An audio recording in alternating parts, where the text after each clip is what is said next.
প্রধানমন্ত্রী তারেক রহমানের নির্দেশনা বাস্তবায়নে চট্টগ্রামের রাঙ্গুনিয়ার টানা ভারী বর্ষণ ও পাহাড় ধসে ক্ষতিগ্রস্ত অসহায় মানুষ এবং দিনমজুরের মাঝে বাড়ি বাড়ি যায় ত্রাণ সামগ্রী বিতরণ করই রাঙ্গুনিয়ার সংসদ সদস্য এবং কেন্দ্রীয় বিএনপির নির্বাহী কমিটির সদস্য হুমাম কাদের চৌধুরী এমপির পক্ষতুন শনিবার এই মানবিক সহায়তা পৌঁছে দেয় উপজেলা বিএনপির যুগ্ম আহ্বায়ক ইলিয়াস শিকদার। হাজী ইলিয়াস শিকদার তিনি হুমাম কাদের চৌধুরীর নির্দেশে এই যে উপজেলা বিএনপির যুগ্ম আহ্বায়ক হাজী ইলিয়াস শিকদার চন্দ্রকোনার বৃহত্তর বনগ্রাম এলাকা এবং লিচু বাগানের সিএনজি চালিত অটো রিক্সা, ব্যাটারি চালিত রিক্সা এবং সাধারণ রিক্সা চালকের মাঝে এসব সহায়তা সামগ্রী নিজে উপস্থিত এরে বিতরণ করে।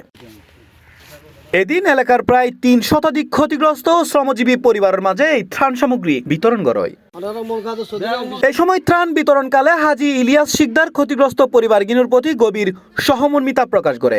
এ সময় তিনি হয় ভারী বৃষ্টি ও পাহাড় ধসে এলাকার খেটে খাওয়া মানুষ মারাত্মক সংকটে ফিরকি জননেতা হুমাম কাদের চৌধুরীর নির্দেশে আরা অনারার ফাঁসা আয়ের তিয়েই